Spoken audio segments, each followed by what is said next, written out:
Hello everyone, I hope कि आप लोगों की नॉर्सेट की, आरआरबी की, एसजीपीजीए की, केजीएमयू की तैयारी बहुत अच्छे से चल रही होगी। सो इन्हीं एग्जाम्स की तैयारी मैं आपको इसी चैनल पे करवा रही हूँ। सो अगर आप इस चैनल पे न्यू हो, लाइक शेयर सब्सक्राइब ज़रूर कर लेना चैनल को। एंड कल मैंने आप लोगों से ये क्वेश्चन पूछा था, तो पहले हम ये डिस्कस करेंगे, देन आज के फर्दर न्यू क्वेश्चन पे चलेंगे। तो क्वेश्चन था, after mastoidectomy the nurse find a patient coughing up a bright red blood, what should the nurse suspect. तो मेस्टोइडेक्टमी होने के बाद आप देखते हो कि पेशेंट कफ कर रहा है और उसे ब्राइट रेड कलर की कफिंग आ रही है। नर्स क्या सस्पेक्ट करेगी? Post nasal drip, ruptured tympanic membrane, internal carotid artery injury, normal post operative finding. So mastoidectomy के पास कैरोटिड आर्टरी होती है। अगर उसे इंटरनल कैरोटिड आर्टरी इंजरी हो गई होगी तभी उसे ये जो कफिंग विद ब्लड है देखने को मिलेगा। सो यहाँ पे राइट मेस्टोइडेक्टमी हुई है, मेस्टोइड बोन की जो है उसकी वहां का ऑपरेट हुआ है। सो ऑब्वियस है, अगर ब्लीडिंग उसे बहुत ज्यादा आ रही है, ब्राइट रेड आ रही है, तो कहीं नियर बाय से ही आ रही है। सो राइट ऑप्शन यहाँ पे क्या रहेगा? Option number C. Next question देखते हैं। A patient with the chronic kidney disease has muscle weakness, ECG showing tall peaked T wave, the nurse anticipate administration of. तो सीकेडी वाला पेशेंट है, ठीक है, उसे मसल वीकनेस हो रही है, ECG tall peaked T wave दिखा रही है। नर्स क्या एडमिनिस्टर करेगी? तो क्वेश्चन से हमें ये समझ आ रहा है कि जो पोटाशियम लेवल्स है हाई है, जिसको हम बोलते हैं हाइपरकेलीमिया। तो ऑब्वियसली हाइपरकेलीमिया हमें सीकेडी में भी देखने को मिलता है ना, और ईसीजी की फाइंडिंग भी यही होती है हाइपरकेलीमिया की। तो अब क्या करोगे? Calcium gluconate, frusemide, potassium chloride oral, sodium bicarbonate oral. तो ऑब्वियसली हाइपरकेलीमिया का एंटीडोट फटाफट से चढ़ाएंगे कैल्शियम ग्लूकोनेट आईवी, ठीक है। अगर यहाँ पे इंसुलिन एंड डेक्स्ट्रॉस होता तो आप उसको टिक लगाते, पर वो नहीं है तो आपको यही देना पड़ेगा पेशेंट को, ठीक है। So right option will be option number A, ठीक है। चलो नेक्स्ट है, patient with the Addison's disease is started on corticosteroid therapy. तो कॉर्टिजोल देने वाले स्टार्ट किया है आपने पेशेंट को, क्योंकि एडिसन में कॉर्टिकोस्टेरॉइड्स कम होते हैं, कॉर्टिजोल और एल्डोस्टेरॉन कम होते हैं। Which instructions is most important? इनमें से कौन सी इंस्ट्रक्शन इंपॉर्टेंट रहेगी? Avoid salt in the diet, stop medication when symptoms improve, double the dose during stress और infection, restrict fluid intake to prevent oedema. तो यहाँ पे स्पेशली पेशेंट को बोला जाता है कि एक तो आप में ऑलरेडी ही कॉर्टिजोल कम है ना, तो अगर आपको स्ट्रेस और इन्फेक्शन होता है तो आप डबल करनी है आपको अपनी डोज, ठीक है। क्योंकि नॉर्मल वाली को मेंटेन करने के लिए तो आप दे रहे हो कॉर्टिकोस्टेरॉइड्स, पर अगर किसी को स्ट्रेस और इन्फेक्शन आएगा तो उसे कॉर्टिजोल का लेवल डबल चाहिए होता है ना, क्योंकि यहाँ पे नॉर्मल भी नहीं है, तो नॉर्मल को कंट्रोल करने के लिए तो वो एक गोली ले रहा है, पर अगर उसे स्ट्रेस और इन्फेक्शन भी आ गया तो उसे और कॉर्टिजोल की जरूरत पड़ेगी, जिसके लिए उसे डबल करना पड़ेगा डोज को। क्लियर? सो राइट ऑप्शन यहाँ पे क्या रहेगा? ऑप्शन नंबर सी। सो ये आपने पेशेंट को बताना है। नेक्स्ट है, patient receiving chemotherapy develop painful mouth ulcer, the most appropriate nursing action is to. तो पेशेंट कीमोथेरेपी ले रहा है, उसे पेनफुल माउथ अल्सर हो रहे हैं, ठीक है। मोस्ट अप्रोप्रिएट नर्सिंग एक्शन क्या रहेगा? तो chemotherapy dryness of the mucus membrane करती है, सो इसी वजह से पेशेंट को ये होता है। तो use lemon glycerin swab, encourage spicy food to stimulate appetite, provide bland non-acidic diet and soft toothbrush, rinse mouth with alcohol based mouthwash। तो यहाँ पे आप उसे bland non-acidic diet and soft toothbrush लेने के लिए बोलते हो, क्योंकि देखो ऑलरेडी पेशेंट के अल्सर है, स्पाइसी फूड आप दोगे नहीं, लेमन और ज़्यादा ड्राइनेस करेगा, ऑलरेडी ड्राई है, लेमन देके और ड्राई करोगे और अल्कोहल भी और ड्राई करेगा, ठीक है।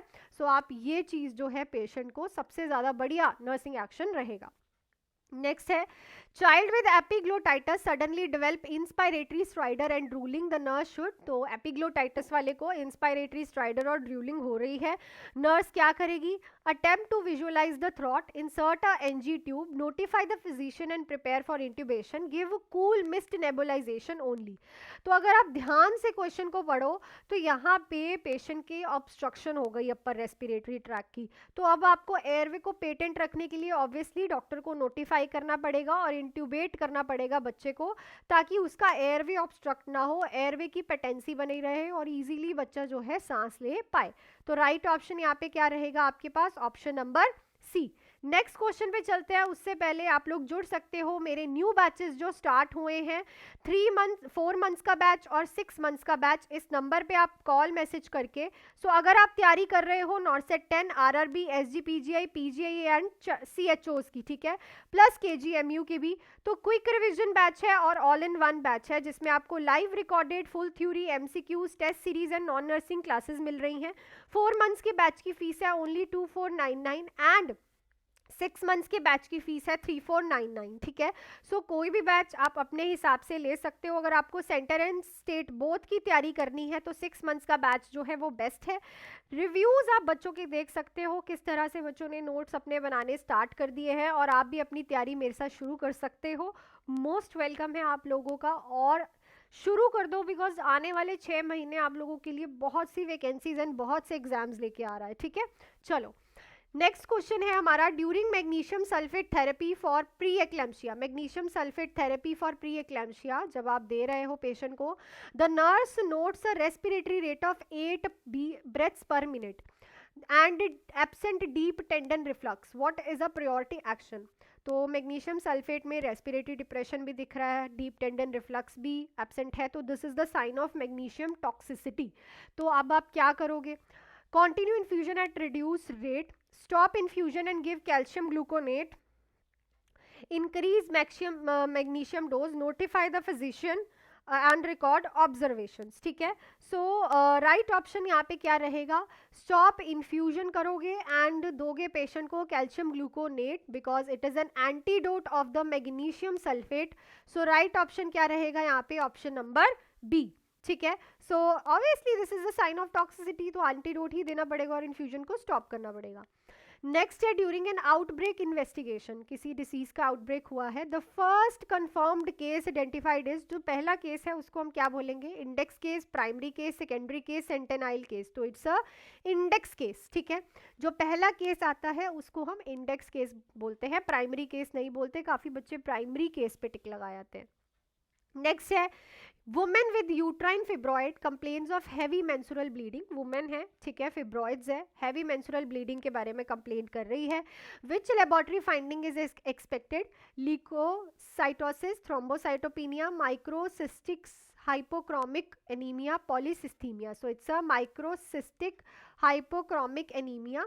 ये आयरन डेफिशिएंसी एनीमिया करवा देते हैं, फिब्रॉइड्स जो होते हैं ना, ये आयरन डेफिशिएंसी एनीमिया करा देते हैं। सो जिसकी वजह से आपको माइक्रोसिटिक हाइपोक्रोमिक एनीमिया देखने को मिलता है। नेक्स्ट है, A COPD patient receiving 4 liter per minute oxygen via nasal cannula become drowsy with shallow respiration. The nurse should, तो 4 लीटर पर मिनट के हिसाब से पेशेंट COPD वाले को नेजल कैनुला के थ्रू ऑक्सीजन जा रही है, अब पेशेंट ड्राउजी है और शैलो रेस्पिरेशन है, नर्स क्या करेगी, increase oxygen flow rate, stop oxygen and notify the physician, reduce flow rate at 2 litre per minute, encourage deep breathing. तो ये आंसर आप लोगों को सबको ही पता होगा कि ऑक्सीजन फ्लो रेट हमेशा COPD वाले को 1 से 2 लीटर ही जाता है, तो आप फ्लो रेट को रिड्यूस कर दोगे। नेक्स्ट है, after thyroidectomy the nurse notes tingling around the mouth and carpopedal spasm, what is the probable cause. तो थायरोडेक्टमी के बाद नर्स नोट कर रही है पेशेंट को टिंगलिंग हो रही है माउथ के अराउंड और कार्पोपीडल स्पाज्म हो रहा है। प्रोबेबल कॉज क्या है, hyperkalaemia, hypocalcaemia due to parathyroid injury, hypoglycaemia, hypermagnesaemia. So इस क्वेश्चन का आंसर आप लोग मुझे कमेंट सेक्शन में लिख के बताओगे। सो आई थिंक सारे क्वेश्चंस आपको अच्छे से आज क्लियर हो गए होंगे। नेक्स्ट क्वेश्चन करेंगे हम कल। टिल देन आप जुड़ सकते हो मेरे न्यू बैचेस के साथ जो कि है 4 months and 6 months for all these exams. जो ये एग्जाम है इन सारे एग्जाम्स के लिए आप जुड़ सकते हो।